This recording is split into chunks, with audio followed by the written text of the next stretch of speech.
ವೀಕ್ಷಕರೇ, ಕ್ಯಾನ್ಸರ್ ಹೆಸರು ಕೇಳ್ತಿದ್ದ ಹಾಗೇನೆ ಎಷ್ಟು ಭಯ ಆಗುತ್ತೆ ಅಲ್ವಾ?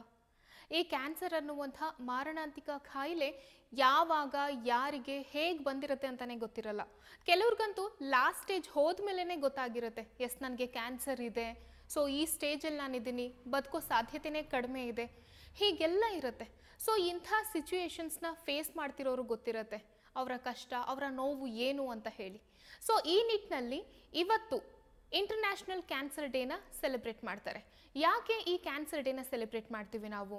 ಅದ್ರ ಬಗ್ಗೆ ಒಂದು ಎಜುಕೇಟ್ ಮಾಡೋದಕ್ಕೆ, ಅವೇರ್ನೆಸ್ನ ಕ್ರಿಯೇಟ್ ಮಾಡೋದಕ್ಕೆ, ಅದು ಹೇಗೆ ಹರಡುತ್ತೆ, ಚಿಕಿತ್ಸೆ ಏನು, ಇದ್ರ ಬಗ್ಗೆ ಎಲ್ಲ ಜನರಿಗೆ ಒಂದಷ್ಟು ಶಿಕ್ಷಣನ ಒದಗಿಸ್ಬೇಕು ಅನ್ನುವಂಥ ನಿಟ್ಟಿನಲ್ಲಿ ಇಂಟರ್ನ್ಯಾಷನಲ್ ಕ್ಯಾನ್ಸರ್ ಡೇ ಅಂತ ಹೇಳಿ ಸೆಲೆಬ್ರೇಟ್ ಮಾಡ್ತೀವಿ. ಈ ಕ್ಯಾನ್ಸರ್ ಅನ್ನುವಂಥದ್ದು ಹೇಗೆ ಯಾರಿಗೆ ಹರಡುತ್ತೆ, ಅದರ ಸ್ಟೇಜಸ್ ಏನು, ಯಾವ್ಯಾವ ರೀತಿಯಾದಂಥ ಟೈಪ್ಸ್ ಆಫ್ ಕ್ಯಾನ್ಸರ್ಸ್ ಇದೆ, ಇದ್ರ ಬಗ್ಗೆ ಎಲ್ಲ ಮಾತನಾಡಲಿಕ್ಕೆ ಇವತ್ತು ನಮ್ಮ ಜೊತೆಗಿದ್ದಾರೆ scientist and professor Mahadesh Prasad ಅವರು. ಬನ್ನಿ ಅವರನ್ನ ಕಾರ್ಯಕ್ರಮಕ್ಕೆ ಸ್ವಾಗತಿಸೋಣ. ಸರ್, ಕಾರ್ಯಕ್ರಮಕ್ಕೆ ಸ್ವಾಗತ. ನಮಸ್ತೆ ಮೇಡಮ್. ಸರ್, ಮೊದಲನೇದಾಗಿ 24 ವರ್ಷದಿಂದನೂ ಕೂಡ ಇಂಟರ್ನ್ಯಾಷನಲ್ ಕ್ಯಾನ್ಸರ್ ಡೇನ ಸೆಲೆಬ್ರೇಟ್ ಮಾಡ್ತಾ ಇದ್ದೀವಿ.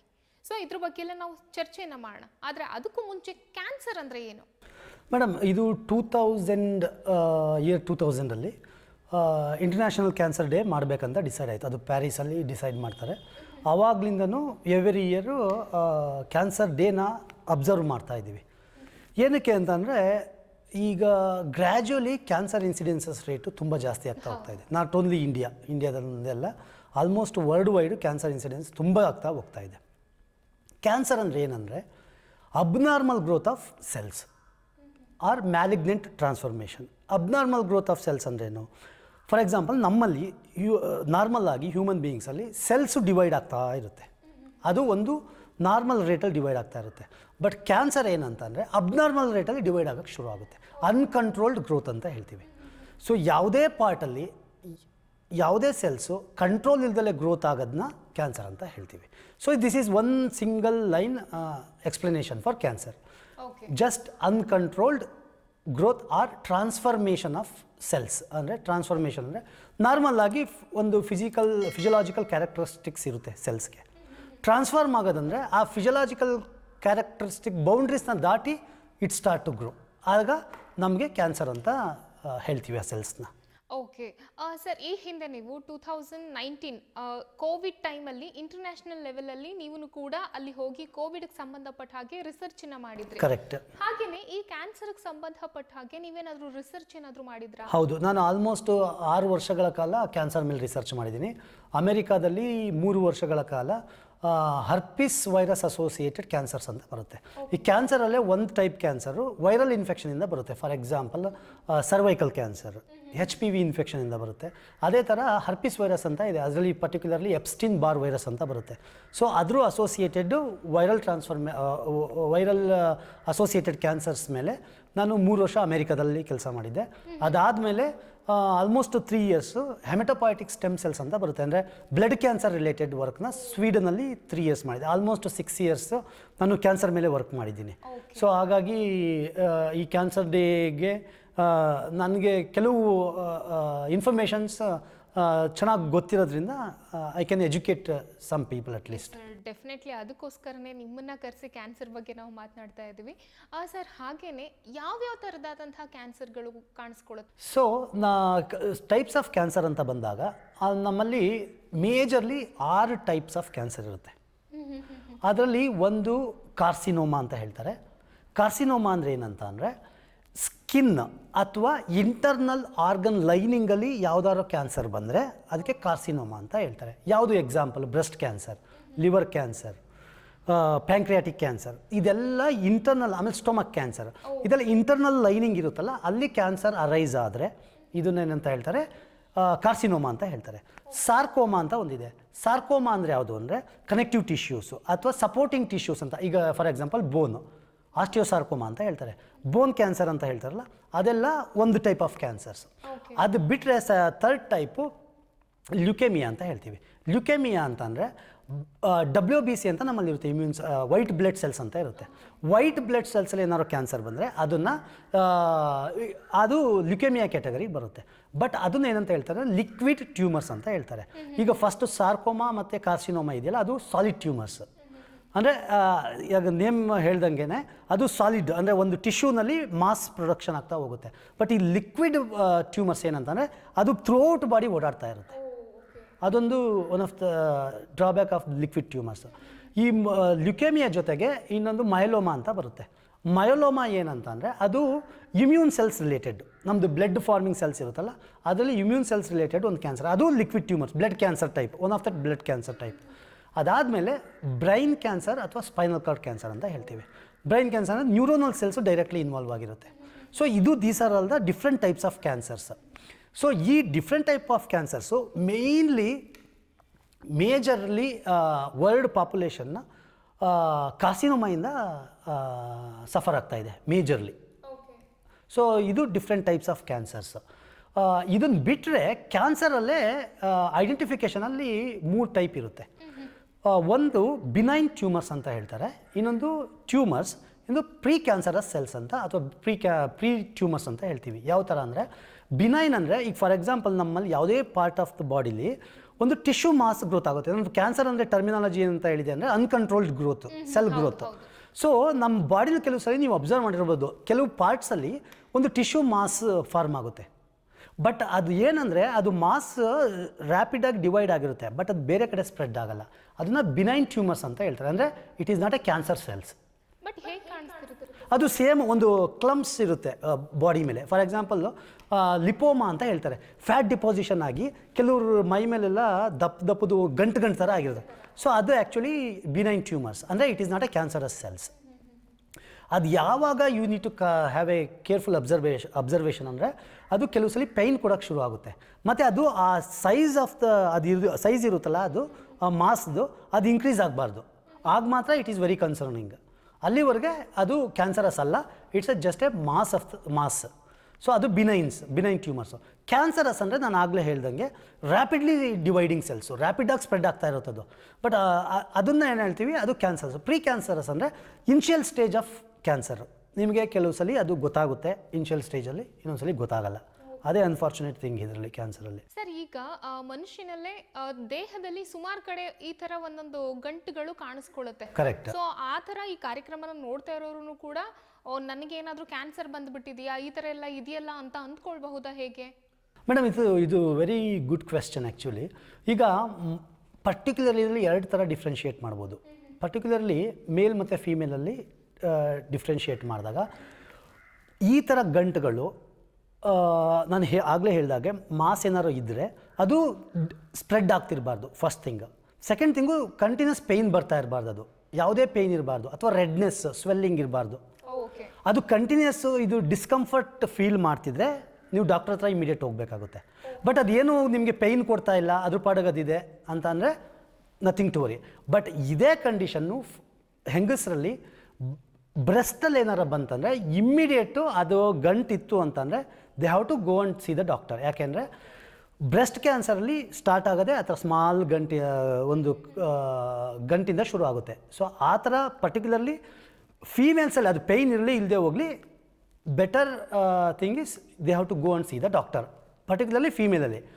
ಬಟ್ ಅವ್ರಿಗೆ ಬೇರೆ ಪಾರ್ಟಲ್ಲಿ ಇದ್ದರೆ ನಾನು ಮೊದಲೇ ಹೇಳ್ದಂಗೆ ಪೇಯ್ನ್ ಇಲ್ಲ, ಸುಮ್ಮನೆ ಅದು ಸ್ಪ್ರೆಡ್ ಆಗ್ತಾ ಇಲ್ಲ, ಮತ್ತು ಅದು ಸ್ವೆಲ್ಲಿಂಗ್ ಇಲ್ಲ, ರೆಡ್ನೆಸ್ ಇಲ್ಲ ಅಂದರೆ ಆರಾಮಾಗಿರ್ಬೋದು, ಏನು ಪ್ರಾಬ್ಲಮ್ ಇಲ್ಲ. ಗ್ರೋತ್ ಕೂಡ ಆಗುತ್ತಾ ಅದು? ಕೆಲವು ಸಲ ಅದು ಗ್ರೋತ್ ಆಗುತ್ತೆ, ಆಗ ಒಂದ್ಸಲಿ ಡಾಕ್ಟರ್ ಹತ್ರ ಹೋಗಬೇಕಾಗುತ್ತೆ. ಈಗ ಆಲ್ಮೋಸ್ಟ್ ಎಲ್ಲರಿಗೂ ಒಂದು ಕಡೆ ಗಂಟು ಥರ ಇರುತ್ತೆ. ಬಟ್ ಅದೇನಂದರೆ ಕೇರ್ಫುಲ್ ಅಬ್ಸರ್ವೇಷನಲ್ಲಿ ಇಟ್ಟಿರಬೇಕಷ್ಟೇ. ನಿಮ್ಗೆ ಪೇಯ್ನ್ ಆಗ್ತಿಲ್ಲ, ಅದು ಎಷ್ಟು ಸೈಜ್ ಇದೆ ಅದರಿಂದ ಎನ್ಲಾರ್ಜ್ ಆಗಬಾರ್ದು ಅಷ್ಟೇ. ಅದು ಆಗ ಅದು probability there will be it might grow as a cancerous tissue. ಅದಾಗಲಿಲ್ಲ ಅಂದರೆ nothing to worry. Okay sir, ಈಗ ಕೆಲವ್ರಿಗೆ ಕ್ಯಾನ್ಸರ್ ಇದೆ ಅಂತ ಗೊತ್ತಾಗೋದೇ ಇಲ್ಲ, ಅದು 3rd ಸ್ಟೇಜು ಅಥವಾ ಲಾಸ್ಟ್ ಸ್ಟೇಜ್ಗೂ ಹೋಗಿರುತ್ತೆ. ಸೊ ಇದರಲ್ಲಿ ಸ್ಟೇಜಸ್ನ ನಾವು ಹೇಗೆ ಕಂಡು ಹಿಡ್ಕೊಳ್ಬೇಕಾಗುತ್ತೆ? ಇದರಲ್ಲಿ ಸ್ಟೇಜಸ್ಸು ಸ್ಟೇಜ್ 1, 2, 3 ಅಂತ 4 ಅಂತ ಇದೆ. ಸ್ಟೇಜ್ 1 ಮತ್ತು 2ನ ಅನ್ಫಾರ್ಚುನೇಟ್ಲಿ ಕೆಲವು ಕ್ಯಾನ್ಸರಲ್ಲಿ ಕಂಡುಹಿಡಿಯೋಕ್ಕೆ ಆಗಲ್ಲ. ಯಾಕೆಂದರೆ ನಾನು ಮೊದಲೇ ಹೇಳಿದೆ, ಕಾರ್ಸಿನೋಮಾದಲ್ಲಿ ಇನ್ನರ್ ಲೈನಿಂಗ್ ಟಿಶ್ಯೂಸ್ ಇರುತ್ತಲ್ಲ ಅಲ್ಲಾಗಿರುತ್ತೆ. ನಿಮಗೆ it's very difficult to go and see internal organs, ಅಲ್ಲೇನಾದರೂ ನಿಮ್ಗೆ ಡ್ಯಾಮೇಜ್ ಆಗಿ ಕ್ಯಾನ್ಸರಸ್ ಸೆಲ್ಸ್ ಆಗಿದೆ ಅಂತ. ಕೆಲವು ಮೋಸ್ಟ್ ಆಫ್ ದ ಟೈಮ್ ಏನಂತ ಅಂದರೆ ಆಕ್ಸಿಡೆಂಟಲ್ ಐಡೆಂಟಿಫಿಕೇಷನ್ ಆಗೋದು ಕ್ಯಾನ್ಸರ್ಸು, ನಿಮಗೆ ಗೊತ್ತೇ ಆಗಲ್ಲ ಫಸ್ಟ್ ಸ್ಟೇಜ್, ಸೆಕೆಂಡ್ ಸ್ಟೇಜಲ್ಲಿ. 3rd ಸ್ಟೇಜ್ ದಾಟಾದಮೇಲೆ ಅದು ಯಾವಾಗ ಮೆಟಾಸ್ಟಾಸಿಸ್ ಅಂತ ಆಗುತ್ತೆ. ಮೆಟಾಸ್ಟಾಸಿಸ್ ಅಂದರೆ ಎಲ್ಲಿ ಕ್ಯಾನ್ಸರ್ ಆಗುತ್ತೆ ಅಲ್ಲಿಂದ ಡಿಫ್ರೆಂಟ್ ಪಾರ್ಟ್ಸ್ಗೆ ಸ್ಪ್ರೆಡ್ ಆಗೋಕ್ಕೆ ಶುರು ಆಗುತ್ತೆ. ಅನ್ಫಾರ್ಚುನೇಟ್ಲಿ 3rd ಮತ್ತು 4th ಸ್ಟೇಜಲ್ಲಿ ಮಾತ್ರ ಗೊತ್ತಾಗುತ್ತೆ ನಿಮಗೆ. 1st ಮತ್ತು 2nd ಸ್ಟೇಜಲ್ಲಿ ಗೊತ್ತೇ ಆಗಲ್ಲ ಕ್ಯಾನ್ಸರ್ ಬಂದಿದ್ದರೆ. ಅದಕ್ಕೆ ಏನಂತ ಅಂದರೆ ಕ್ಯಾನ್ಸರ್ನ ಒಂದೇ ಒಂದು the best way to prevent cancer is precautions ಮೊದಲೇ ತೊಗೋಬೇಕು. ಪ್ರಿಕಾಷನ್ಸು ಮತ್ತು ಅರ್ಲಿ ಸ್ಕ್ರೀನಿಂಗು ಎರಡೂ ಸೇರಿದ್ರೆ 77% ಅಷ್ಟು ಕ್ಯಾನ್ಸರ್ನ ಕಂಟ್ರೋಲ್ ಮಾಡ್ಬೋದು. ಓನ್ಲಿ ರಿಮೈನಿಂಗ್ ಎಷ್ಟು 23% ಅಷ್ಟು ಕ್ಯಾನ್ಸರು ಜೆನೆಟಿಕಲ್ ಪ್ರಿಡಿಪೋಸಿಷನ್ಸ್ ಇರುತ್ತೆ, ಆಗಿ ಬರ್ಬೋದು. ಅಥವಾ ಈ 23% I can call it as a sheer luck ಮೇಲೆ ಡಿಪೆಂಡು. ಫಾರ್ ಎಕ್ಸಾಂಪಲ್ ಈಗ ನಾನ್ ಸ್ಮೋಕರ್ಸ್ ಇರ್ತಾರೆ, ಲಂಗ್ ಕ್ಯಾನ್ಸರ್ ಬರುತ್ತೆ ಅಲ್ವಾ. ಮತ್ತು ಏನು ಒಳ್ಳೆ ಫುಡ್ ಹ್ಯಾಬಿಟ್ಸ್ ಇರುತ್ತೆ ಅವ್ರಿಗೆ stomach related or colorectal cancer ಬಂದ್ಬಿಡುತ್ತೆ. ಎಂಥ ಒಳ್ಳೆ ಫುಡ್ ಹ್ಯಾಬಿಟ್ಸ್ ಇರುತ್ತೆ, ನಾನ್ ವೆಜ್ ಕನ್ಸಂಪ್ಷನ್ ಕಡಿಮೆ ಇರುತ್ತೆ, ಆಲ್ಕೋಹಾಲ್ ತೊಗೊಳ್ಳಲ್ಲ, ಸ್ಮೋಕಿಂಗ್ ಮಾಡಲ್ಲ, ಅವ್ರಿಗೆ ಕೋಲೋರೆಕ್ಟಲ್ ಕ್ಯಾನ್ಸರ್ ಬಂದ್ಬಿಟ್ಟಿರುತ್ತೆ. ಸೊ ಇದೆಲ್ಲ ಶೀರ್ ಲಕ್. ನಿಮಗೆ ನೀವು ಏನು ಮಾಡಿಲ್ಲ ಅದೇ ಬರುತ್ತೆ ಅಂತಂದರೆ definitely there will be some factor that actually influences this type of cancer. But ನಾನು ಮೊದಲೇ ಹೇಳ್ದಂಗೆ ಈ 73% ಕಾಂಟ್ರಿಬ್ಯೂಷನ್ನು ಇವೆರಡರಿಂದ ಬರುತ್ತೆ. ಅರ್ಲಿ ಡಿಟೆಕ್ಷನ್ನು 33%, ಆಲ್ಮೋಸ್ಟ್ 40%. ನೀವು ಕೆಲವುದು ಪ್ರೋಸೆಸ್ ಇದೆ, ಲೈಫ್ ಸ್ಟೈಲ್ನ ಚೇಂಜ್ ಮಾಡ್ಕೊಬಿಟ್ರೆ 40% directly you can avoid. Okay sir, ಈಗ ನೀವು ಸುಮಾರು ಟೈಪ್ಸ್ ಬಗ್ಗೆ ಎಕ್ಸ್ಪ್ಲೈನ್ ಮಾಡಿದ್ರಿ. ಫಾರ್ ಎಕ್ಸಾಂಪಲ್ ಈಗ ಸ್ಟಮಕ್ ರಿಲೇಟೆಡ್ ಆಗಿರ್ಬೋದು, ಸರ್ವೈಕಲ್ ಇರ್ಬೋದು, ಬ್ರೆಸ್ಟ್ ಕ್ಯಾನ್ಸರ್ ಇರ್ಬೋದು. ಸೊ ಈ ಥರ ಕ್ಯಾನ್ಸರ್ ಎಲ್ಲವೂ ಕೂಡ ಹೇಗೆ ಹರಡುತ್ತೆ ಸರ್? ಇದಕ್ಕೆ ಪರ್ಟಿಕ್ಯುಲರ್ ಏಜ್ ಗ್ರೂಪ್ ಅಂತ ಇರೋದಿಲ್ಲ. ಕರೆಕ್ಟ್. ಸೊ ಇದೇನಾಗುತ್ತೆ ಅಂತ ಅಂದರೆ ಈ ಕ್ಯಾನ್ಸರಸ್ಸು ಸೆಲ್ಸು ಏನಂದರೆ ಫಸ್ಟ್ ಥಿಂಗ್ ಏನಂದರೆ ನಮ್ಮದು ಬಾಡಿಲಿ ಡಿಫೆನ್ಸ್ ಮೆಕ್ಯಾನಿಸಮ್ ಕಡಿಮೆ ಆಗುತ್ತೆ. ಕಡಿಮೆ ಆದಾಗ ಏನಾಗುತ್ತೆ, ಕ್ಯಾನ್ಸರ್ ಗ್ರೋತ್ ಶುರು ಆಗುತ್ತೆ. ನಮಗೆ ಪ್ರತಿ ದಿವಸ ನಮ್ಮ ಬಾಡಿಲಿ 50 ಬಿಲಿಯನ್ ಸೆಲ್ಸು ಸತ್ತೋಗ್ತಾ ಇರುತ್ತೆ, ಡ್ಯಾಮೇಜ್ ಆಗ್ತಾ ಇರುತ್ತೆ. ಬಟ್ ನಮ್ಮದು ಬಾಡಿ ಎಷ್ಟು ಎಫಿಷಿಯೆಂಟಾಗಿ ಇದೆ ಅಂತಂದರೆ ಆ 50 ಬಿಲಿಯನ್ ಸೆಲ್ಸನ್ನು ಐದರ್ ಅದು ರಿಪೇರ್ ಮಾಡುತ್ತೆ, ಡ್ಯಾಮೇಜ್ ಆಗಿದ್ದನ್ನ ರಿಪೇರ್ ಮಾಡೋಕ್ಕಾಗಲಿಲ್ಲ ಅಂದರೆ ಅದನ್ನು ಸಾಯಿಸುತ್ತೆ. ಅದಕ್ಕೆ ಅಪಪ್ಟೋಸಿಸ್ ಅಂತ ಕರೀತಾರೆ. ಇದು ಏನು ಎರಡೇ ಪ್ರೋಸೆಸ್ ಇರೋದು, ಒಂದು ರಿಪೇರ್ ಮಾಡಬೇಕು, ಇಲ್ಲ ಅಂದರೆ it will get read of the cells, ಅಂದರೆ ಸಾಯಿಸಾಕುತ್ತೆ. ಸೊ ಎರಡು ಪ್ರೋಸೆಸ್ ಆಗಬೇಕು, ಒಂದು ಬದುಕಿಸುತ್ತೆ ಇಲ್ಲಾಂದರೆ ಸಾಯಿಸುತ್ತೆ. ಬಟ್ ಕ್ಯಾನ್ಸರಲ್ಲಿ ಏನಾಗುತ್ತೆ ಅಂದರೆ ಇದು ಡ್ಯಾಮೇಜ್ ಆಗಿರೋ ಸೆಲ್ಸ್ನ ರಿಪೇರ್ ಮಾಡೋಕ್ಕಾಗಲ್ಲ, ಅದು ಕೈಲಿ ಬಾಡಿ ಸಿಸ್ಟಮ್ಗೆ ಆಗಲ್ಲ. ಬಟ್ ಇಲ್ಲಿ ಸಾಯಿಸೋಕ್ಕೂ ಆಗಲ್ಲ. ಏನಾಗುತ್ತೆ, ಅದು start to accumulate in particular organ. ನಿಮಗೆ ಡ್ಯಾಮೇಜ್ ಸೆಲ್ಸ್ ಏನಾಗುತ್ತೆ, ಸೆಲ್ಲು ರೀಪ್ರೊಡ್ಯೂಸ್ ಆಗ್ತಾ ಇರುತ್ತೆ. ನಿಮಗೆ ಏನು healthy cell reproduces healthy cells, damage cell reproduces damage cells. ಈಗ ಒಂದು ಪೇರೆಂಟ್ ಸೆಲ್ಲು ಡ್ಯಾಮೇಜ್ ಆಗಿರೋದು ಅದು ಡೆಸ್ಟ್ರಾಯ್ ಆಗಲಿಲ್ಲ ಅಂದರೆ ಏನಾಗುತ್ತೆ, ಅದೇ ಮತ್ತೆ ಡ್ಯಾಮೇಜ್ ಸೆಲ್ಸ್ನ ರೀಪ್ರೊಡ್ಯೂಸ್ ಮಾಡ್ತಾ ಹೋಗುತ್ತೆ. ನೀವು ಇಮ್ಯಾಜಿನ್ 50 ಬಿಲಿಯನ್ ಸೆಲ್ಸ್ ಒಂದು ದಿವಸದಲ್ಲಿ ನಿಮ್ಮಲ್ಲಿ ಡ್ಯಾಮೇಜ್ ಸೆಲ್ಸ್ ಇದೆ ಅಂದರೆ ಒಂದು ಸೆಲ್ಲು ಅದು ಡಿಸ್ಟ್ರಕ್ಟ್ ಆಗಲಿಲ್ಲ ಅಂತಂದರೆ ಅದೇ cell might lead to the development of cancer. But ನಮ್ಮ ಬಾಡಿ ಇಮ್ಯೂನ್ ಮೆಕ್ಯಾನಿಸಮ್ ಎಷ್ಟು ಬ್ಯೂಟಿಫುಲ್ ಆಗಿದೆ ಅಂತಂದರೆ ಇಮ್ಯುನಿಟಿ ಎಲ್ಲಿವರೆಗಿರುತ್ತೆ ನೀಟಾಗಿ, ಅಲ್ಲಿವರೆಗೆ ನಮಗೆ ಈ ಥರ ಪ್ರಾಬ್ಲಮ್ಸ್ ಬರಲ್ಲ. ನಮಗೆ ಯಾವಾಗ ನಮ್ಮದು ಲೈಫ್ ಸ್ಟೈಲ್ ಆಲ್ಟರ್ ಆಗುತ್ತೆ, ಇಮ್ಯುನಿಟಿ ಕಡಿಮೆ ಆಗುತ್ತೆ, ಆಗ ಮಾತ್ರ ಈ ಕ್ಯಾನ್ಸರ್ ಡೆವಲಪ್ಮೆಂಟ್ ಶುರು ಆಗೋದು. ಯಾಕೆ ಅಂದರೆ ಡ್ಯಾಮೇಜ್ ಸೆಲ್ಸ್ ಒಂದು ಸಲ ಅಕ್ಯುಮಿಲೇಟ್ ಆಗೋಕ್ಕೆ ಶುರು ಮಾಡಿದ್ರೆ 1 ಇದು 2 ಸೆಲ್ ಆಗುತ್ತೆ, 2 ಇದು 4 ಸೆಲ್ ಆಗುತ್ತೆ, 4 ಇದು 8 ಸೆಲ್ ಆಗುತ್ತೆ. ಸೊ ರ್ಯಾಪಿಡಾಗಿ ಗ್ರೋತ್ ಆಗ್ತಾ ಹೋಗುತ್ತೆ. ಇದೇನಾಗುತ್ತೆ, ಫಸ್ಟ್ ಆರಿಜಿನಲ್ಲಿ ಇರುತ್ತೆ. ಈಗ ಫಾರ್ ಎಕ್ಸಾಂಪಲ್ ಎಲ್ಲೋ ಒಂದು ಡ್ಯಾಮೇಜ್ ಸೆಲ್ ಲಂಗಲ್ಲಿ ಕೂತಿರುತ್ತೆ, ಅಪೆಕ್ಸಲ್ಲಿ ಕೂತಿರುತ್ತೆ ಅಂದ್ಕೊಳ್ಳಿ, ಅಲ್ಲಿ ಡ್ಯಾಮೇಜ್ ಆಗಿ ಇದು ಗ್ರೋತ್ ಆಗ್ತಾ ಹೋಗಿ ಟ್ಯೂಮರ್ ಫಾರ್ಮ್ ಆಗ್ತಾ ಹೋಗುತ್ತೆ. ಅದು ಫಸ್ಟ್ ಸ್ಟೇಜ್ ಸೆಕೆಂಡ್ ಸ್ಟೇಜ್ ನಮ್ಗೆ ಗೊತ್ತಾಗಲ್ಲ. ಅಲ್ಲಿ ಏನಂತಂದರೆ we are so neglect that ಆ ಥರ ನಮಗೆ ಸಿಮ್ಟಮ್ಸ್ ಇದ್ರೂ ನಾವೇನು ಮಾಡ್ತೀವಿ, ಹೋಮ್ ಮೆಡಿಕೇಷನ್ಸು, ಪೇಯ್ನ್ ಇದೆ ಇಲ್ಲಿ ಶೋಲ್ಡರಲ್ಲಿ, ಆಮೇಲೆ ಅವ್ರಿಗಿಲ್ಲೆಲ್ಲ ಲಿಂಫ್ ನೋಟ್ಸ್ ಹತ್ರ ಎಲ್ಲ ಪೇಯ್ನ್ ಬರುತ್ತೆ. ಆ್ಯಕ್ಚುಲಿ ಲಂಗ್ ಕ್ಯಾನ್ಸರ್ ಇದ್ದರೆ ನಾವು we don't take it as very serious. Particularly ಯಾರು ಅಂದರೆ ಸ್ಮೋಕರ್ಸ್ ಇರ್ತಾರಲ್ಲ, ಅವ್ರಿಗೆ ಇಮ್ಮಿಡಿಯೇಟು ಆ ಥರ ಪೇಯ್ನ್ ಎಲ್ಲ ಬಂದ ತಕ್ಷಣ ಇಮಿಡಿಯೇಟ್ ಡಾಕ್ಟರ್ಸ್ ಹತ್ರ ಹೋಗಬೇಕು. ಈಗ ಕೊಲೋರೆಕ್ಟಲ್ ಕ್ಯಾನ್ಸರ್, ಸ್ಟೊಮಕ್ ರಿಲೇಟೆಡ್ ಕ್ಯಾನ್ಸರ್ಸ್ ಬಂದರೆ ಅವ್ರಿಗೆ ಬ್ಲೀಡಿಂಗ್ ಶುರು ಆಗಿರುತ್ತೆ, ಸ್ಟೊಮಕ್ ಪೇಯ್ನ್ ಇರುತ್ತೆ, ಅಪ್ಸೆಟ್ ಆಗ್ತಾ ಇರುತ್ತೆ, ಮತ್ತು ಅಸಿಡಿಟಿ ಜಾಸ್ತಿ ಆಗಿರುತ್ತೆ, ಈ ಥರ ಸಿಮ್ಟಮ್ಸ್ ಇರುತ್ತೆ. ಸೊ ನಾವೇನು ಮಾಡ್ತೀವಿ ಅಂದರೆ ಸೆಲ್ಫ್ ಮೆಡಿಕೇಷನ್ನು, ಈ ಗ್ಯಾಸ್ಟ್ರೈಟಿಸ್ ಟ್ಯಾಬ್ಲೆಟ್ಸ್ ತೊಗೊಳ್ಳೋದು, ಮತ್ತು ಮಜ್ಜಿಗೆ ಕುಡಿಯೋದು, we make lots of home interventions. ಆ ಥರ ಮಾಡಿಕೊಂಡು ಅದೇನಾಗೋಗುತ್ತೆ, ಫಸ್ಟ್ ಸ್ಟೇಜ್ ದಾಟಿ ಸೆಕೆಂಡ್ ಸ್ಟೇಜ್ ದಾಟಿ ಥರ್ಡ್ ಸ್ಟೇಜಿಗೆ ಬರುತ್ತೆ, ಆಗ ಸಿವಿಯರಾಗಿ ಶುರು ಆಗುತ್ತೆ ನಮಗೆ. ಆಗ ಏನೂ ಮಾಡೋಕ್ಕಲ್ಲ. ಥರ್ಡ್ ಸ್ಟೇಜ್ ಮೇಲೆ ಆಯ್ತಂದರೆ, ಫೋರ್ತ್ ಸ್ಟೇಜ್ಗೆ ಅಂದರೆ it is almost, fourth stage ಅಂದರೆ ಮೆಟಾಸ್ಟಾಸಿಸ್ ಸ್ಟೇಜ್. ಆಗ it's very difficult to cure also. ಅಂದರೆ ಸಿಂಪ್ಟಮ್ಸ್ ಎಲ್ಲದಕ್ಕೂ ಸೇಮ್ ಇರುತ್ತಾ, ಅಥವಾ ಈಗ ಪೇನ್ ಕಾಣಿಸ್ಕೊಳ್ಳೋದು, ಈಗ ಬ್ಲೀಡಿಂಗ್ ಆಗೋದು, ಈ ಥರ ಎಲ್ಲ ಹೇಳಿದ್ರಿ. ಅಂದರೆ ಎಲ್ಲ ಕ್ಯಾನ್ಸರ್ಗೂ ಸಿಂಪ್ಟಮ್ಸ್ ಕಾಣಿಸ್ಕೊಳ್ಳುತ್ತಾ? 100% ಕಾಣಿಸ್ಕೊಳ್ಳುತ್ತೆ. ಬಟ್ ನಾವೇನಂದರೆ ಅದನ್ನು ಐಡೆಂಟಿಫೈ ಮಾಡೋಕ್ಕಾಗಲ್ಲ ನಮಗೆ. ಅದೊಂದು ಕ್ಯಾನ್ಸರ್ದು ಮೇಜರ್ ಡ್ರಾಬ್ಯಾಕೇ ಅದು. ನಮಗೆ first stage second stage normal human beings ಥರನೇ ಇರ್ತೀವಿ. ಬಟ್ ಥರ್ಡ್ ಸ್ಟೇಜಿಗೆಲ್ಲ ಬಂದಾಗ ಅಪಟೈಟ್ ಕಡಿಮೆ ಆಗೋದು, ವೆಯ್ಟ್ ಲಾಸ್ ಆಗ್ತಾ ಹೋಗುತ್ತೆ, ಮತ್ತು ಬೇರೆ ಬೇರೆ ಬೇರೆ ಬೇರೆ ಥರ ಸಿಮ್ಟಮ್ಸ್ ಬರುತ್ತೆ. ಪರ್ಟಿಕ್ಯುಲರ್ಲಿ ಕೆಲವು ಈಗ ಫಾರ್ ಲಂಗ್ ಕ್ಯಾನ್ಸರ್ ಇದ್ದರೆ ಕಾಫ್ ಶುರು ಆಗುತ್ತೆ, ಬ್ರೆಸ್ಟ್ ಕ್ಯಾನ್ಸರ್ ಇದ್ದರೆ ತುಂಬ ಪೇಯ್ನ್ ಶುರು ಆಗುತ್ತೆ, ಮತ್ತು ಹಾರ್ಮೋನಲ್ ರೆಗ್ಯುಲೇಷನ್ಸ್ ತುಂಬ ಚೇಂಜಸ್ ಆಗುತ್ತೆ, ವೆಯ್ಟ್ ಗೇನ್ ಆಗ್ತಾ ಇರ್ತಾರೆ. ಸೊ ಇದು ಅವ್ರಿಗೆ ಗೊತ್ತಾಗಲ್ಲ. ಸೊ ಅದಕ್ಕೋಸ್ಕರ ಏನು ಹೇಳ್ತಾರೆ, you have to watch very carefully. But unfortunately ಇದೆಲ್ಲ ಇಂಟರ್ನಲ್ ಆರ್ಗನ್ಗೆ ಸಂಬಂಧಪಟ್ಟಿರೋದ್ರಿಂದ there is no method to identify internal organ ಇದು ಆ್ಯಕ್ಟಿವಿಟೀಸ್. ಅದಕ್ಕೆ ಈಗ ಹೊಸ ಟೆಕ್ನಾಲಜಿ ಬರ್ತಿದೆ. ಈಗ for example blood sugar test ಮಾಡ್ತೀವಿ. ಯಾವ ಥರ ಒಂದು ಬ್ಲಡ್ ಸ್ಯಾಂಪಲ್ ತೆಗೆದುಬಿಟ್ಟು ಶುಗರ್ ಲೆವೆಲ್ ಟೆಸ್ಟ್ ಮಾಡ್ತೀವಿ. Similarly circulating D N A measure ಮಾಡೋದು ಒಂದು ಟೆಕ್ನಾಲಜಿ ಬರ್ತಾ ಇದೆ. ಅದು ಯಾವ ಥರ ಅಂದರೆ ಈ ಬ್ಲಡ್ನ ಪ್ರಿಕ್ ಮಾಡಿ ಅದರಿಂದ ಬ್ಲಡ್ ತೊಗೊಂಡು ಕ್ಯಾನ್ಸರೇ ಒಂದು special type of D N ಎನ ಪ್ರೊಡ್ಯೂಸ್ ಮಾಡುತ್ತೆ. ಅದು ಬ್ಲಡ್ಡಲ್ಲಿ ಓಡಾಡ್ತಾ ಇರುತ್ತೆ. ಸೊ ಅದನ್ನು ಐಡೆಂಟಿಫೈ ಮಾಡೋಕ್ಕೆ ಒಂದು ಹೊಸ ಮೆಥಡ್ ಕಂಡುಹಿಡ್ತಾ ಇದ್ದಾರೆ. ಬಟ್ ಸ್ಟಿಲ್ ಇನ್ ನೇವ್ ಕಂಡೀಷನ್, ಅಂದರೆ ಈಗ ಬರ್ತಾ ಇದೆ ಟೆಕ್ನಾಲಜಿ. ಅದೇನಾದರೂ ಬಂತಂದರೆ in future there will be good possibility of identifying the cancer before only. First ಸ್ಟೇಜಲ್ಲೇ may be first stage second stage ಕಂಡು ಹಿಡಿದ್ರೆ there is a good chance of survival. ಆರಾಮಾಗಿ ರೇಡಿಯೋಥೆರಪಿ ಕೀಮೋಥೆರಪಿ ತೊಗೊಂಡು you can survive.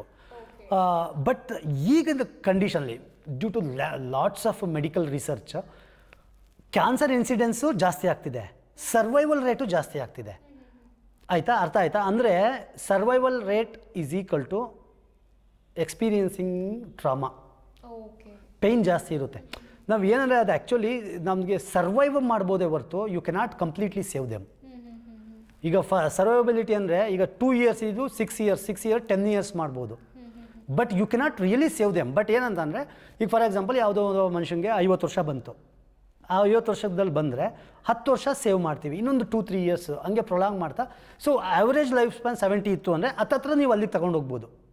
But unfortunately ಈಗ middle ಏಜಲ್ಲಿ ಬಂದುಬಿಡುತ್ತೆ, 35, 40, 45 ಅಲ್ಲೆಲ್ಲ ಬಂದುಬಿಟ್ರೆ ಅದು you really cannot do anything. But they undergo for lots of pain. Chemotherapy, radiotherapy ಎಲ್ಲ ಇದೆಯಲ್ಲ, it's not a easy stuff. ಅಂದರೆ ಈ ಕೀಮೋಥೆರಪಿ ರೇಡಿಯೋಥೆರಪಿ ಅಂದರೆ ಒಂದರಲ್ಲಿ main aim of the chemotherapy or radiotherapy ಏನು ಗೊತ್ತಾ, ನಿಮಗೆ ಎಲ್ಲಿ ಕ್ಯಾನ್ಸರ್ ಸೆಲ್ಸ್ ಇದೆ ಅಲ್ಲಿ ಸಾಯಿಸಬೇಕು. ಬಟ್ ನೀವು ಎಲ್ಲಿ ಕ್ಯಾನ್ಸರ್ ಸೆಲ್ ಇದೆ ಅಲ್ಲಿಗೆ ಮಾತ್ರ ಟಾರ್ಗೆಟೆಡ್ ಆಗಿ ಮಾಡೋಕ್ಕಾಗಲ್ಲ. ಆ ಟೆಕ್ನಾಲಜಿ ಈಗ ಬರ್ತಾ ಇದೆ, ಟಾರ್ಗೆಟೆಡ್ ಡ್ರಗ್ ಡೆಲಿವರಿ ಅಂತ ಅಂದ್ಬಿಟ್ಟು. ಟಾರ್ಗೆಟೆಡ್ ಥೆರಪೀಸ್ ಯಾವುದೂ ಇಲ್ಲ. ನಿಮಗೆ ಲಂಗಲ್ಲಿ ಫಾರ್ ಎಕ್ಸಾಂಪಲ್ ರೇಡಿಯೋಥೆರಪಿನೋ ಕೀಮೋಥೆರಪಿನೋ ಮಾಡ್ತೀರಾ. ಇಲ್ಲಿ ರೇಡಿಯೋಥೆರಪಿ ಮಾಡಿದ್ರೆ ಲಂಗ್ ಆ ಪಾಯಿಂಟಿಗೆ ಮಾತ್ರ ಮಾಡೋಕ್ಕಾಗಲ್ಲ ನಿಮ್ಮ ಕೈಲಿ. ಪಕ್ಕದಲ್ಲಿರೋ ಲಂಗಲ್ಲೆಲ್ಲ ರೇಡಿಯೋಥೆರಪಿ ಆಗ್ತಾ ಇರುತ್ತೆ, ರೇಡಿಯೇಷನ್ ಥೆರಪಿ ಆಗ್ತಾ ಇರುತ್ತೆ. ದಟ್ ಮೀನ್ಸ್ ಏನಂತ, ಆ ರೀಜನ್ ಬಿಟ್ಟು ಬೇರೆ ಪಕ್ಕನೂ ರೇಡಿಯೇಷನ್ ಹೋಗ್ತಾ ಇದೆ ಅಂತ ಅರ್ಥ ತಾನೆ. ಸೊ ಅಲ್ಲೇನಾಗುತ್ತೆ, ಅಲ್ಲೂ ಸೆಲ್ಲೆಲ್ಲ ಸತ್ತೋಗ್ತಾ ಹೋಗುತ್ತೆ. ಸೊ ಇಟ್ ಈಸ್ ಥೆರಪಿ ಇದು ಅದನ್ನೇನಂತ ಕರೀತಾರೆ, ಥೆರಪಿ ರಿಲೇಟೆಡ್ ಡಿಸೀಸಸ್, ಅದು ಕ್ಯಾನ್ಸರ್ಸ್ ಅಂತ ಕರೀತಾರೆ. ನೀವು ಕ್ಯಾನ್ಸರ್ ಸೆಲ್ಸ್ ಸಾಯಿಸೋದ್ರ ಜೊತೆಗೇ ಅಕ್ಕಪಕ್ಕ ಇರೋ ಸೆಲ್ಸ್ನೂ ಸಾಯಿಸೋಕ್ಕೆ ಶುರು ಮಾಡ್ತೀರಾ. ಕೀಮೋಥೆರಪಿನೂ ಅಷ್ಟೇ, ಬ್ಲಡ್ಡಲ್ಲಿ ಇದು ಇಂಟ್ರವಿನಸ್ ಕೊಟ್ಟಾಗ ಅದು ಹೋಗಿ ಕ್ಯಾನ್ಸರ್ ಸೆಲ್ನೇ ಟಾರ್ಗೆಟ್ ಮಾಡುತ್ತೆ, ಬಟ್ ಅಕ್ಕಪಕ್ಕ ಇರೋ ಸೆಲ್ಸ್ನೂ ಡೆಸ್ಟ್ರಾಯ್ ಮಾಡ್ತಾ ಶುರು ಆಗುತ್ತೆ. So that is also kind of ಇದು ಏನಂತಂದರೆ ಟಾರ್ಗೆಟ್ ಹಿಟ್ ಮಾಡಲ್ಲ ನಾವು. ಅದು ಒಂದು ಟಾರ್ಗೆಟ್ ಹಿಟ್ ಮಾಡೋಕ್ಕೆ ಹೋಗಿ ಅಕ್ಕಪಕ್ಕದವನು ಡೆಸ್ಟ್ರಾಯ್ ಮಾಡ್ತಾ ಹೋಗ್ತೀವಿ. ಅದಕ್ಕೆ ಅದು ಒಂದಿದೆ, ಪ್ರಿಸಿಷನ್ ಮೆಡಿಸಿನ್ ಅಂತ ಈಗ ಬರ್ತಾ ಇದೆ. ಪ್ರಿಸಿಷನ್ ಮೆಡಿಸಿನ್ ಅಂದರೆ ಈಗ ತಲೆನೋವಾದರೆ ಪ್ಯಾರಾಸಿಟಮಾಲ್ ಎಲ್ಲರಿಗೂ ಒಂದೇ ಅಲ್ವಾ, ಎಲ್ಲರೂ ಒಂದೇ ಪ್ಯಾರಾಸಿಟಮಾಲ್ ತೊಗೊಳ್ಳೋದು. ಬಟ್ ಈ ಪ್ರಿಸಿಷನ್ ಮೆಡಿಸಿನಲ್ಲಿ ಈ ಥರ ನಾನ್ ಕಮ್ಯುನಿಕೇಬಲ್ ಡೆಡ್ಲಿ ಡಿಸೀಸಸ್ ಬಂದಾಗ ಒಬ್ಬ ಮನುಷ್ಯಂದು ತೊಗೊಂಡು ಒಂದು ಜೆನೆಟಿಕ್ ಸೀಕ್ವೆನ್ಸ್ ಮಾಡಿ ಅವನಿಗೆ ಏನು ಡ್ರಗ್ ವರ್ಕ್ ಆಗುತ್ತೆ ಅದನ್ನು ಮಾತ್ರ ಕೊಡ್ತಾರೆ. ಅದು ಪ್ರಿಸಿಷನ್ ವೆರಿ ಎಕ್ಸ್ಪೆನ್ಸಿವ್. ಅದು ಇಂಡಿಯಾದಲ್ಲಿ ಇನ್ನೂ ಬಂದಿಲ್ಲ. ನೀವು ಹೆಂಗೆ ಅಂದರೆ ಈಗ ಒಂದು ಟ್ಯಾಬ್ಲೆಟ್ ಆರ್ ಮೆಡಿಕೇಷನ್ನ ನಿಮಗೇನೆ ಡಿಸೈನ್ ಮಾಡೋದು ಪ್ರಿಸಿಷನ್ ಮೆಡಿಸನಲ್ಲಿ. ಅಂದರೆ ಎಷ್ಟು ಖರ್ಚಾಗುತ್ತೆ ಪರ್ಟಿಕ್ಯುಲರ್ ಆಗಿ, ಅರ್ಥ ಆಯ್ತಾ? ಈಗ ಸುಮ್ಮನೆ ಜನರಲೈಸ್ ಮೆಡಿಸಿನ್ ಅಲ್ಲ, ಅದು ನಿಮ್ಮದು ಅನಾಲಿಸಿಸ್ ಮಾಡಿ ಜೀನ್ ಸೀಕ್ವೆನ್ಸ್ ಮಾಡಿ ಏನು ಮ್ಯೂಟೇಷನ್ ಆಗಿದೆ ನೋಡಿ ಅದಕ್ಕೆ ಪರ್ಟಿಕ್ಯುಲರ್ ಆಗಿ ಟಾರ್ಗೆಟ್ ಮಾಡ್ತಾರೆ. ಅದನ್ನು ಪ್ರಿಸಿಷನ್ ಮೆಡಿಸಿನ್ ಅಂತಾರೆ. ಅದೆಲ್ಲ it take some more time. ನಾವು ಪ್ರತಿ ಕಾಮನ್ ಮ್ಯಾನ್ಗೂ ಅದು ಸಿಗಬೇಕಂತ ಅಂದರೆ ಈಗ ಫಾರ್ ಎಕ್ಸಾಂಪಲ್ 2050ಗೆ 50% ಜನಗಳಿಗೆ ಕ್ಯಾನ್ಸರ್ ಇರುತ್ತೆ. ಡು ಯು ಥಿಂಕ್ ದಟ್ 2050 ಅಷ್ಟರೊಳಗಡೆ ಪ್ರತಿಯೊಬ್ಬ ಮನುಷ್ಯನಿಗೂ ಪ್ರಿಸಿಷನ್ ಮೆಡಿಸಿನ್ ಕೊಡೋಕ್ಕಾಗುತ್ತೆ ಅಂತ ಯೋಚನೆ ಮಾಡಿ. ಈಗ ನಮಗೆ ಸಿಂಪಲ್ ಒಂದು ವೈರಲ್ ಇನ್ಫೆಕ್ಷನ್ ಬಂದರೆ ಯು ಕೆನಾಟ್, ನಮ್ದು ಹೆಲ್ತ್ ಸಿಸ್ಟಮ್ ಯಾವ ಥರ ಇದೆ ಅಂದರೆ 10,000 ಜನನ ಹ್ಯಾಂಡ್ಲ್ ಮಾಡೋಕ್ಕಾಗಲ್ಲ ನಮ್ಮ ಕೈಲಿ ಅಲ್ವಾ. ನೀವು ಗ್ಲೋಬಲ್ ಪಾಪ್ಯುಲೇಷನ್ 50% ಕ್ಯಾನ್ಸರ್ ಇದೆ ಅಂತಂದರೆ how can you handle do the precision medicine? That is beyond thinking. If you have the facility so that like always. ಅದಕ್ಕೆ ಏನಂತ ಹೇಳ್ತಾರೆ R&D ರಿಸರ್ಚ್ ಆ್ಯಂಡ್ ಡೆವಲಪ್ಮೆಂಟ್ ಮೇಲೆ ಜಾಸ್ತಿ ಫಂಡಿಂಗ್ಸ್ ಆಗಬೇಕು. ಯಾಕಂದರೆ health, if you do not keep them healthy, any nation if they have unhealthy people, the nation will not progress. So healthy population ಬೇಕಂದರೆ ಈ ಥರ ಪ್ರಿಸಿಷನ್ ಮೆಡಿಸಿನ್ ಎಲ್ಲ ಬೇಕಾಗುತ್ತೆ. ಓಕೆ ಸರ್, ಮೇನ್ಲಿ ಈ ರೀಸನ್ಸ್ ಏನು ಇದ್ರ ಬಗ್ಗೆ ಡಿಸ್ಕಷನನ್ನು ಮಾಡೋಣ. ಏಕೆಂತ ಹೇಳಿದ್ರೆ ಜನರಿಗೆ ಗೊತ್ತಾಗಬೇಕು ಯಾವ ಕಾರಣಕ್ಕೆ ಕ್ಯಾನ್ಸರ್ ಬರಬಹುದು, ಅದರಿಂದ ನಾವು ಹೇಗೆ ಜಾಗೃತಿಯಿಂದಿರಬೇಕು ಅಂತ. ನಾನು ಮೊದಲೇ ಒಂದು ಪಾಯಿಂಟ್ ಹೇಳಿದೆ, up to 77% of cancer is preventable if we take necessary steps or necessary action. ಅಂದರೆ ನಮಗೆ 77% ಕ್ಯಾನ್ಸರ್ನ ಬರ್ತಾರೆ ಇರೋ ಥರ ಕಂಟ್ರೋಲ್ನೇ ಮಾಡಿಬಿಡ್ಬೋದು. ಡೈರೆಕ್ಟ್ ಸ್ಟ್ರೈಟ್ ಫಾರ್ವರ್ಡ್ ಅಪ್ರೋಚ್ ಅದಕ್ಕೆ. ಫಸ್ಟ್ ಏನು, stop consuming alcohol, first thing.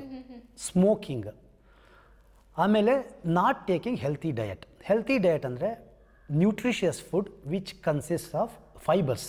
More fibrous food ನಾವು ತಗೊಳ್ತಾ ಇಲ್ಲ. ಅದಕ್ಕೇ ಹೇಳ್ತಾರೆ ಈಗ ವರ್ಲ್ಡಲ್ಲಿ ಎಲ್ಲರೂ they are coming up with healthy diet, organic diet. ಅದು ಏನಕ್ಕೆ ಅಂದರೆ ಗಟ್ ಹೆಲ್ತ್ ಅಂತ ಇರುತ್ತೆ ನಮ್ಮಲ್ಲಿ. Gut health actually defines everything. So ಅದಕ್ಕೆ ಫಸ್ಟ್ ಒಂದು ಯಾವುದು, smoking, drinking, nutritious food. Next lack of physical activity. ಇದೇ 4 ಕಂಡೀಷನ್ನ ನೀವು ಕರೆಕ್ಟಾಗಿ ಮೇಂಟೈನ್ ಮಾಡಿಬಿಟ್ರೆ 40% of the cancer will not at all come, any type of cancer. First ಒಂದು ಯಾವುದು, smoking, drinking. I am not advocating for drinking, but ಏನಂದರೆ to certain extent alcohol is good, but we don't know at what extent it is good. But certain extent is good ಅಂತ many research papers says. ನಾನು ಅದು individual opinion ಅಲ್ಲ, ರಿಸರ್ಚಲ್ಲಿ prove ಆಗಿದೆ certain extent. But no ಬಡಿ describes what is the certain level. Depends on there capacity, they can do that. Smoking is absolutely very dangerous. Smoking problem ಏನಂದರೆ ಅದೇನು ಮಾಡುತ್ತೆ ಅಂದರೆ reactive oxygen species ಅಂತ produce ಮಾಡುತ್ತೆ ಬಾಡಿಲಿ. ಅದು ಸೆಲ್ಸ್ನ ಡ್ಯಾಮೇಜ್ ಮಾಡ್ತಾ ಹೋಗುತ್ತೆ. ಅದು it's kind of free radicals. ಆ ಡ್ಯಾಮೇಜಸ್ಗಳನ್ನ ಯು ಕೆನಾಟ್ ರಿಪೇರ್, ಅಷ್ಟು ಡ್ಯಾಮೇಜ್ ಮಾಡ್ತಾ ಹೋಗುತ್ತೆ. ಆಲ್ಕೋಹಾಲ್ ಅಷ್ಟೇ, ಓವರ್ ಕನ್ಸಂಪ್ಷನ್ ಆದರೆ ಡ್ಯಾಮೇಜ್ ಮಾಡ್ತಾ ಹೋಗುತ್ತೆ ಸೆಲ್ಸ್ಗಳನ್ನ. Next very important food. ಫುಡ್ಡನ್ನ ನೀವು ಡಿಫೈನ್ಸ್ ಎವ್ರಿಥಿಂಗ್. ನಿಮ್ಮದು ಫುಡ್ ಹ್ಯಾಬಿಟ್ಸ್ ಏನಾಗ್ತಿದೆ ಅಂದರೆ ಈಗ ಫೈಬರೇ ಇರಲ್ಲ ಫುಡ್ಡಲ್ಲಿ. ಫೈಬರ್ ಕಂಟೆಂಟು ಮತ್ತು ಫುಡ್ ಹ್ಯಾಬಿಟ್ಸ್ ಅಂದರೆ ನಾಟ್ ಓನ್ಲಿ ಅನ್ನ ಸಾರು ವಾಟ್ ಎವರ್ ವಿ ಟೇಕ್ ಅದಲ್ಲ, ಅದ್ರ ಜೊತೆಗೆ ಕನ್ಸಂಪ್ಷನ್ ಆಫ್ ವೆಜಿಟೇಬಲ್ಸು, ಫ್ರೂಟ್ಸು, ಮತ್ತು ಬೇರೆ ಬೇರೆ ಥರದ್ದು ಟ್ಯೂಬರ್ಸು, ಅದು ಮತ್ತು ಲೆಂಟಿಲ್ಸ್ ಎಲ್ಲ ಇರುತ್ತಲ್ಲ. ಏನಕ್ಕೆ ತಿನ್ನಬೇಕು ಅಂದರೆ ಅದರಲ್ಲಿ ಫೈಟೋಕೆಮಿಕಲ್ಸ್ ಅಂತ ಇರುತ್ತೆ. ಫೈಟೋಕೆಮಿಕಲ್ಸ್ ಅಂದರೆ ಏನಂತಂದರೆ it's a specialised chemicals that actually ಈ ಫ್ರೀ ರ್ಯಾಡಿಕಲ್ಸ್ ಪ್ರೊಡ್ಯೂಸ್ ಆಗುತ್ತೆ ಅನ್ನಲ್ಲ, ಅದನ್ನು ಫೈಟ್ ಮಾಡುತ್ತೆ ಹೋಗಿ ಸೆಲ್ಸಲ್ಲಿ. ಸೊ ಡ್ಯಾಮೇಜ್ನ ಕಂಟ್ರೋಲ್ ಮಾಡುತ್ತದು. ಫೈಬರು ಫುಡ್ಡಲ್ಲಿ ಏನಿರುತ್ತಲ್ಲ ಅದೇನು ಮಾಡುತ್ತೆ ಅಂದರೆ ಫ್ಯಾಟ್ ಡೆಪಾಸಿಷನ್ನು ಮತ್ತು ಇದು ಗ್ಲೂಕೋಸ್ ಅಬ್ಸಾರ್ಪ್ಷನ್ನ ಕಡಿಮೆ ಮಾಡುತ್ತೆ. ಇದರಲ್ಲಿ ಗ್ಲೂಕೋಸ್ದು ಒಂದು ವೆರಿ ಇಂಪಾರ್ಟೆಂಟ್ ಫಂಡ ಇದೆ ಇದರಲ್ಲಿ.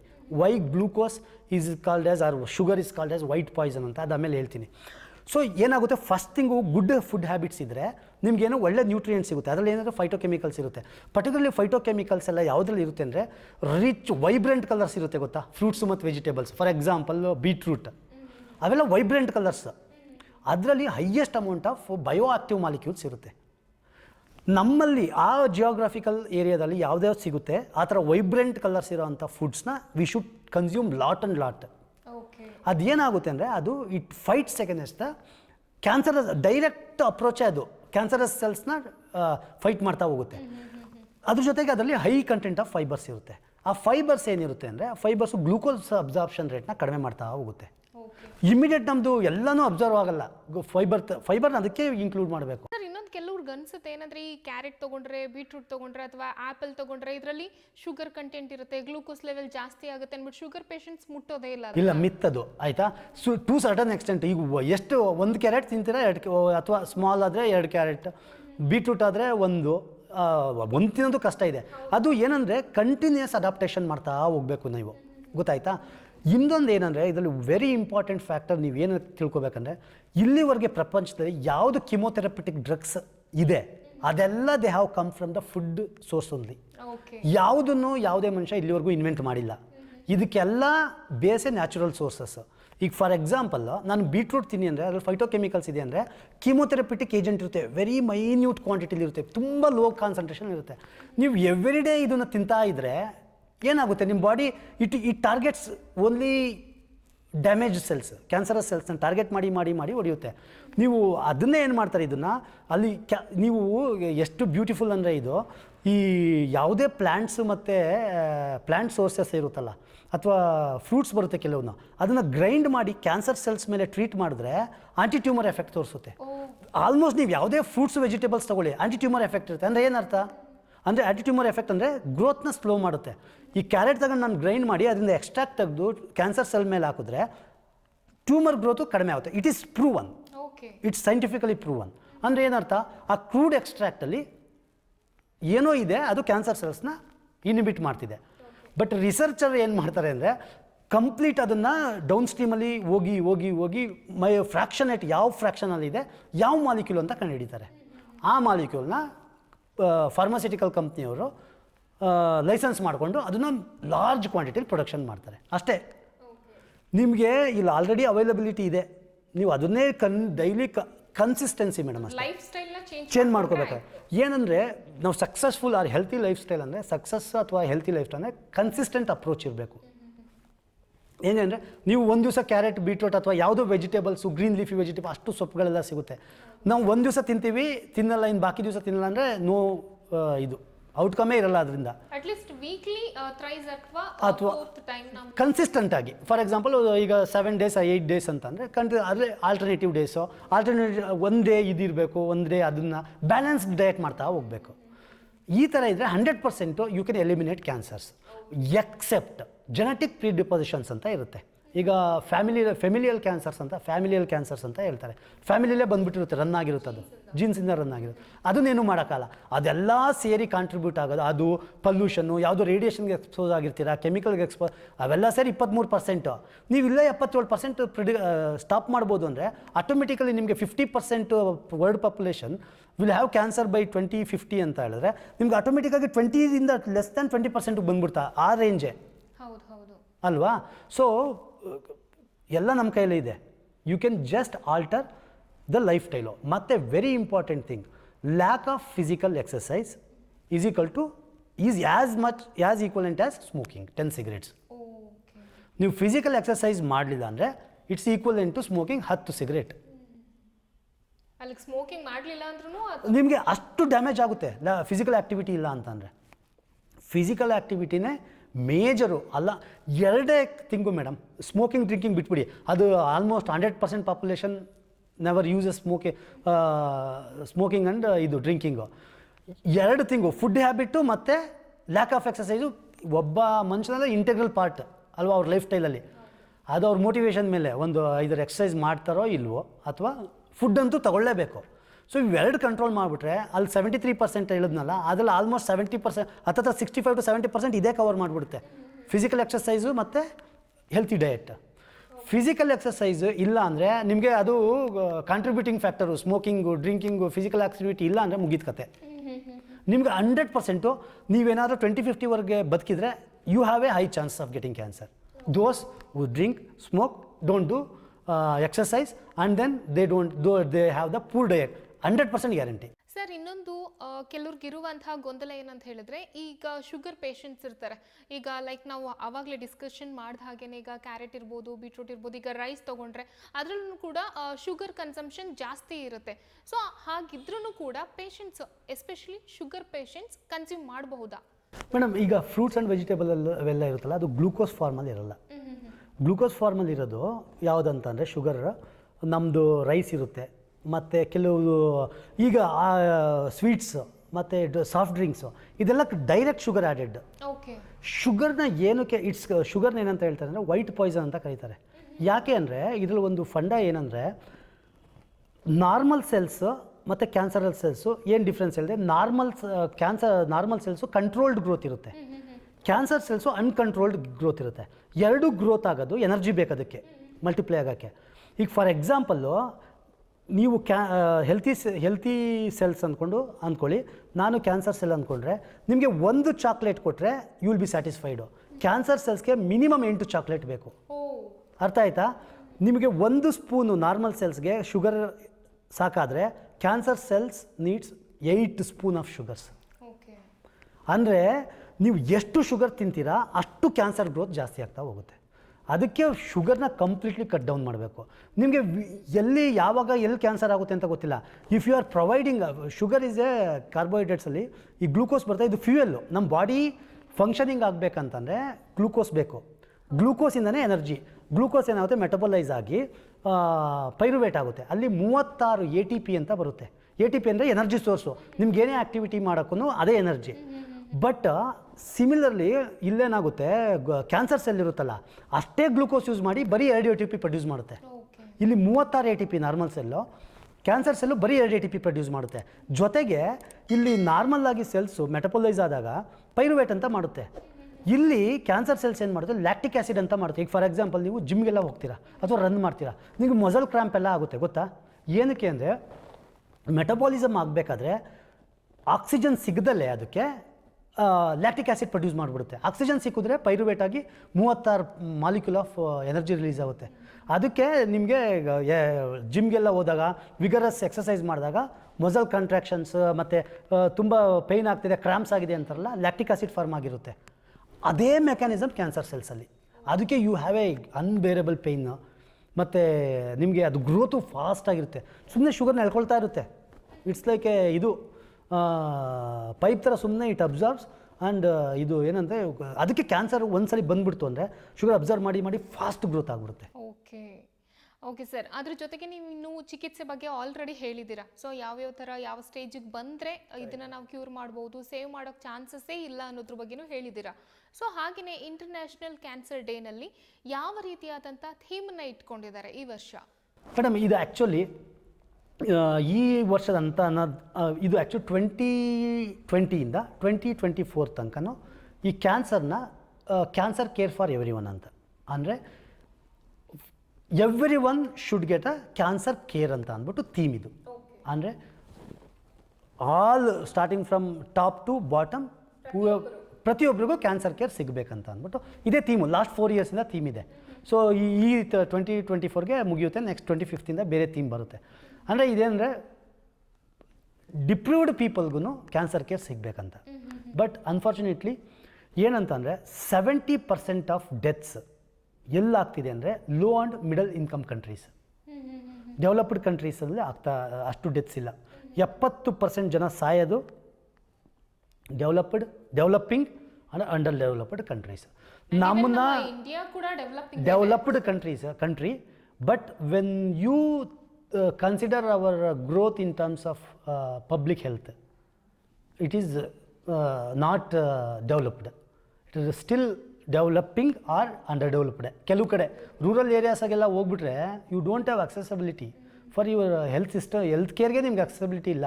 ಸೊ ನಿಮ್ಗೆ ಯಾವುದೋ ಒಂದು ಇಲ್ಲಿ ಬೀದರ್, ರಾಯಚೂರು ಎಲ್ಲ ಒಂದು ಹಳ್ಳಿಲಿ ಒಬ್ಬ ಮನುಷ್ಯಂಗೆ ಕ್ಯಾನ್ಸರ್ ಬಂದು how they can get this kind of care, tell me. ಅದು ಪಾಸಿಬಿಲಿಟೀಸೇ ಇಲ್ಲ. ಏನಂದರೆ ಇದು ಥೀಮ್ ಇರೋದು ಎಲ್ಲರಿಗೂ ಕ್ಯಾನ್ಸರ್ ಕೇರ್ ಸಿಗಬೇಕಂತ. I don't know what extent we are getting. Even like ಸಿಟೀಸಲ್ಲಿ, ಮೆಟ್ರೋ ಸಿಟೀಸಲ್ಲಿ ಕಿದ್ವಾಗೆಲ್ಲ ಹೋಗ್ಬಿಟ್ರೆ ನಿಮಗೆ you literally don't get beds. ಅಷ್ಟು ಕ್ಯಾನ್ಸರ್ದು ಇದಿದೆ, ಇನ್ಸಿಡೆನ್ಸ್ ಇದೆ, ಮತ್ತು ಇಂಟರ್ವೆನ್ಷನ್ ಮಾಡೋಕ್ಕಾಗಲ್ಲ. ಓಕೆ ಸರ್, ಇನ್ನೊಂದು ನಮ್ಮ ಇಂಡಿಯಾದಲ್ಲಿ ಅಟ್ ಪ್ರೆಸೆಂಟ್ ಇವಾಗ ಸ್ಟ್ಯಾಟಿಸ್ಟಿಕ್ಸ್ ಹೇಗಿದೆ, ಹಿಂದಿನ ವರ್ಷಕ್ಕೂ ಇವಾಗಿನ ಪರಿಸ್ಥಿತಿಗೂ ಈ ಕ್ಯಾನ್ಸರ್ ರೇಟ್ಸು, ಡೆತ್ ರೇಟ್ಸ್ ಎಷ್ಟಿದೆ? ಮೇಡಮ್ ಕ್ಯಾನ್ಸರ್ ನಾನು ಹೇಳಿದ್ನಲ್ಲ, ಇದು ಗ್ಲೋಬಲ್ ಸಿನಾರಿಯೋ ಅದು ಸೇಮ್ ಇದೆ, ಇಂಡಿಯಾದಲ್ಲೂ ಇದೆ. 10 ಜನದಲ್ಲಿ ಒಬ್ರಿಗಿದೆ ಕ್ಯಾನ್ಸರ್. ಬಟ್ ಇದು ಅಗೈನ್ ಗ್ಲೋಬಲ್ ಸಿನಾರಿಯೋ ಮಾಡಿದಾಗ ಚೇಂಜ್ ಆಗ್ತಾ ಅಂದರೆ ಜಾಸ್ತಿ ಆಗ್ತಾ ಹೋಗ್ತಾ ಇದೆ. ಅಂದರೆ ಅದು 10 ಇದು 12, 13, 14 ಇದೆಲ್ಲ ಎಕ್ಸ್ಪೋನೆನ್ಷಿಯಲಿ ಇನ್ಕ್ರೀಸ್ ಆಗ್ತಾ ಹೋಗುತ್ತೆ. ಸೊ ಈಗ 10 ಜನದಲ್ಲಿ ಒಬ್ರಿಗಿದೆ. ನೆಕ್ಸ್ಟ್ ಇದು ಇನ್ಸಿಡೆನ್ಸು ಪರ್ಟಿಕ್ಯುಲರ್ಲಿ ಇದರಲ್ಲಿ 2 ಕ್ಯಾಟಗರೈಸ್ ಮಾಡ್ಬೋದು, ಮೇಲು ಮತ್ತು ಫೀಮೇಲ್.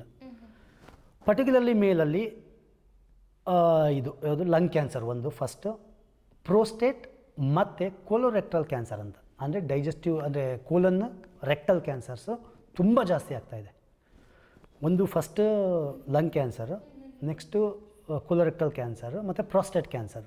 ಇದು 3 ಗಂಡಸರಲ್ಲಿ ಜಾಸ್ತಿ. ಸೆಕೆಂಡು ಫೀಮೇಲ್ಸಿಗೆ ಬಂದರೆ breast cancer first, second one is ಇದು ಯಾವುದು ಸರ್ವೈಕಲ್ ಕ್ಯಾನ್ಸರ್. ರೀಸೆಂಟ್ಲಿ ನೀವು ಹೇಳಿದ್ರಲ್ಲ ಸೆಲೆಬ್ರಿಟೀಸ್ ಅದೋದ್ರಲ್ಲ, ಸರ್ವೈಕಲ್ ಕ್ಯಾನ್ಸರ್ ಇನ್ಸಿಡೆನ್ಸು ತುಂಬ ಇದೆ. ಬಟ್ ಫಾರ್ಚುನೇಟ್ಲಿ ಒಂದು ಗುಡ್ ಥಿಂಗ್ ಏನಂದರೆ ಸರ್ವೈಕಲ್ ಕ್ಯಾನ್ಸರ್ ವ್ಯಾಕ್ಸಿನ್ ಬಂದಿದೆ. ಸರ್ವೈಕಲ್ ಕ್ಯಾನ್ಸರ್ ಬರೋದು HPV ಅಂತ, ಹ್ಯೂಮನ್ ಪ್ಯಾಪಿಲೋಮಾ ವೈರಸ್ ಅಂತ ಇದೆ. ವೈರಸ್ ನಾನು ಮೊದಲೇ ಹೇಳಿದ್ನಲ್ಲ, ವೈರಸ್ಸಿಂದನೂ ಕ್ಯಾನ್ಸರ್ ಬರುತ್ತೆ. HPVಯಿಂದ ಒಂದು ಸರ್ವೈಕಲ್ ಕ್ಯಾನ್ಸರ್ ಬರುತ್ತೆ, ಅದಕ್ಕೆ ವ್ಯಾಕ್ಸಿನ್ ಬಂದಿದೆ. ಓಕೆನಾ? ಸೊ ಅದಕ್ಕೆ ವ್ಯಾಕ್ಸಿನ್ ಇದೆ. ಬಟ್ ಏನಂದರೆ ಲ್ಯಾಕ್ ಆಫ್ ನಾಲೆಡ್ಜ್, ತುಂಬ ಜನಕ್ಕೆ ಇದು ಗೊತ್ತಿಲ್ಲ. ಸರ್ವೈಕಲ್ ಕ್ಯಾನ್ಸರ್ ವ್ಯಾಕ್ಸಿನ್ನ 9ರಿಂದ 14 ವರ್ಷದೊಳಗಡೆ ತಗೋಬೇಕು. Okay, 2 dose. 14ರಿಂದ 25 ವರ್ಷದೊಳಗಡೆ ಆದರೆ 3 ಡೋಸ್ ತಗೋಬೇಕು. ಬಟ್ 25 ವರ್ಷದಿಂದ 46 ವರ್ಷ ತನಕ ತಗೋಬೋದು. ಬಟ್ ಅದು you should consult the doctor, GP ಅಂದರೆ ಜನರಲ್ ಪ್ರಾಕ್ಟಿಷನರ್ನ ಕನ್ಸಲ್ಟ್ ಮಾಡಿ ತೊಗೊಬೇಕು. ಬಟ್ ಈ 2 ಏಜ್ ಗ್ರೂಪ್ ಇದೆಯಲ್ಲ, 9ರಿಂದ 14, 15ರಿಂದ 26, ಇದನ್ನು just you can go and take, provided ಅದರಲ್ಲಿ ಒಂದು ಕ್ಲಾಸ್ ಇದೆ ಯಾರು ತಗೋಬಾರ್ದು ಅಂದ್ಬಿಟ್ಟು. ಅದನ್ನು 99% of people can take vaccines.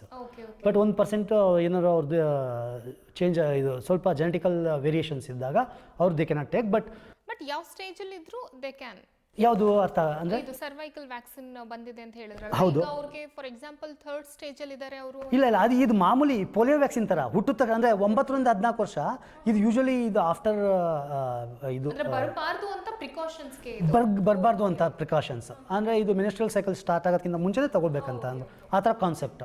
ಅದು 45-50 ಹತ್ರ ಅವ್ರಿಗೆ ಸ್ಟಾಪ್ ಆಗುತ್ತೆ. ಸೊ ಅಲ್ಲಿಗೆ ಅದರೊಳಗಡೆ ಏನು ತಗೊಂಡ್ರು ಏನು ಯೂಸ್ ಇಲ್ಲ ಅಂತ ಹೇಳ್ತಾರೆ. But you can still take it from 25ರಿಂದ 46 ವರ್ಷ ತನಕ ತಗೋಬೋದು. ಬಟ್ ಕನ್ಸಲ್ಟ್ ಮಾಡ್ಬೇಕು ಡಾಕ್ಟರ್ನ.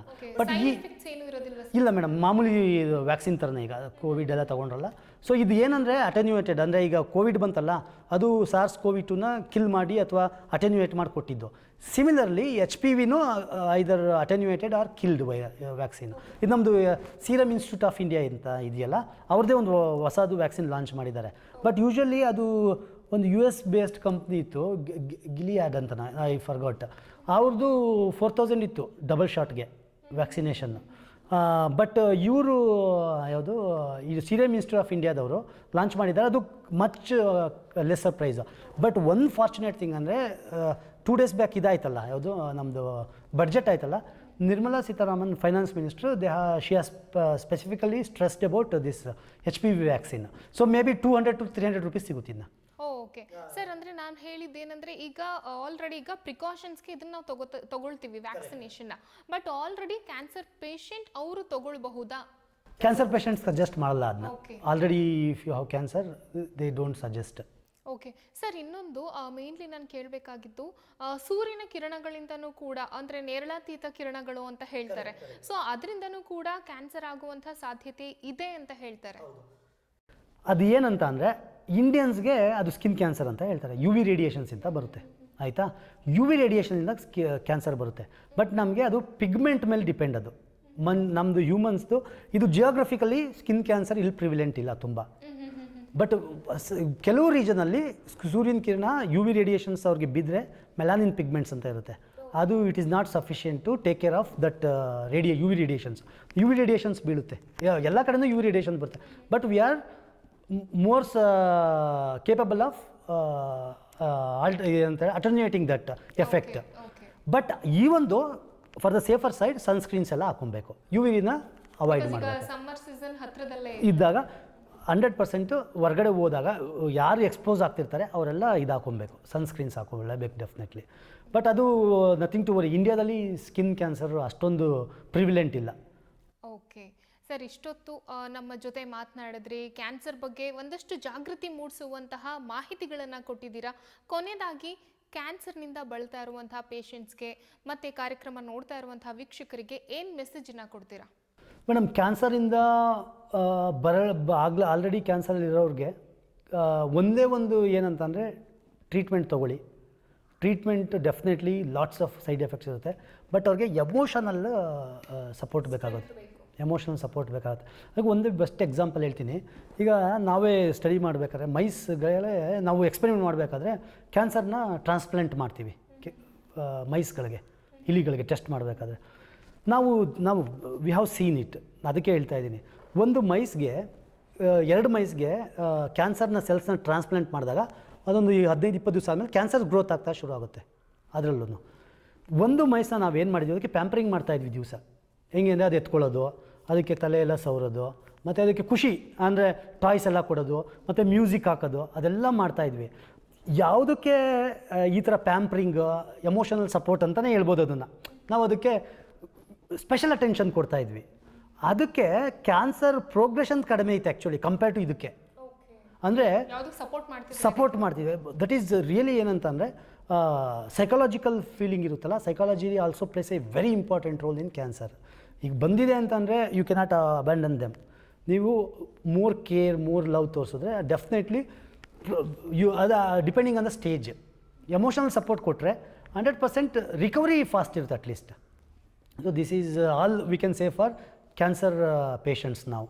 ಆಮೇಲೆ ಜೊತೆಗೆ ಅವ್ರನ್ನ ಏನಂತಂದರೆ ಜೊತೆಗೆ ದೇ ಸ್ಟಾರ್ಟ್ ಶುಡ್ ಹ್ಯಾವಿಂಗ್ ಏನಾದ್ರು ಬ್ಯಾಡ್ ಹ್ಯಾಬಿಟ್ಸ್, ಡ್ರಿಂಕಿಂಗ್, ಸ್ಮೋಕಿಂಗ್ ಎಲ್ಲ ಇದ್ದರೆ ದೇ ಶುಡ್ ಸ್ಟಾಪ್.